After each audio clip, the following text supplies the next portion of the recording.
Call me Ishmael. I go to sea as a simple sailor, right before the mast, and plumb down into the forecastle. Aloft there to the royal masthead, I am tormented with an everlasting itch for things remote. Love to sail forbidden seas and land on barbarous coasts. For these reasons, the whaling voyage was welcome. The great floodgates of the wonderworld swung open. There floated in my inmost soul endless processions of the whale, and one grand, hooded phantom, like a snow hill in the sky.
Queequeg's father was a high chief, a king, his uncle a high priest.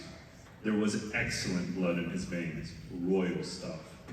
It was quite plain that he must be some abominable savage, but Queequeg was a creature in the transitory state, neither caterpillar nor butterfly. Savage though he was, and hideously marred about the face, his countenance yet had something in it. Through all of his unearthly tattooings and in his large, deep eyes, fiery, black, and bold, there seemed to be tokens of a spirit that would dare 1,000 devils.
arose a low rumbling of heavy sea boots among the benches, and all was quiet again, and every eye was on the preacher.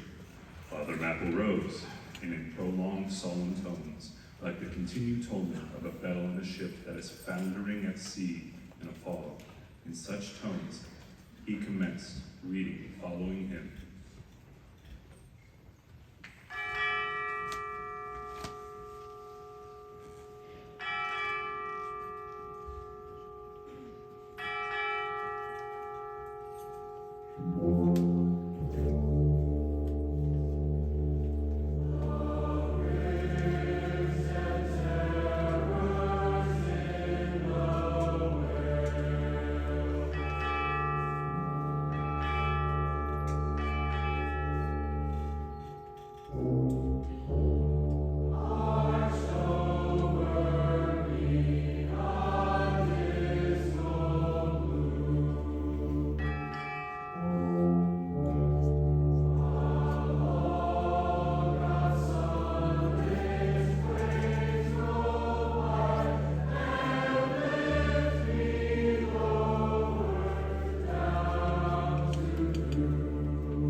As I leveled my glance towards the taffrail, foreboding shivers ran over me.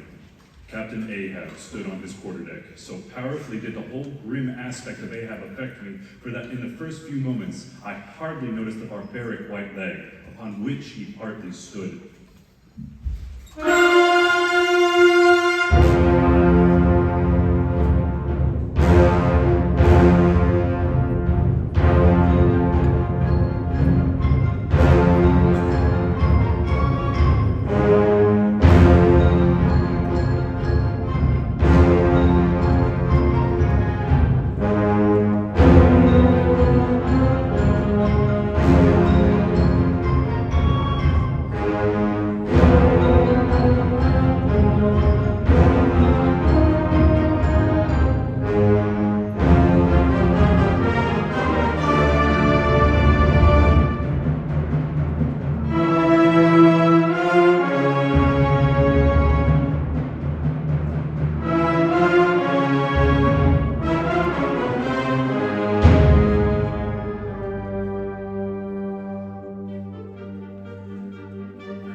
of trailing ropes and harpoons and lances, Moby Dick seemed possessed by all the angels that fell from heaven. Retribution, swift vengeance, eternal malice were in his whole aspect.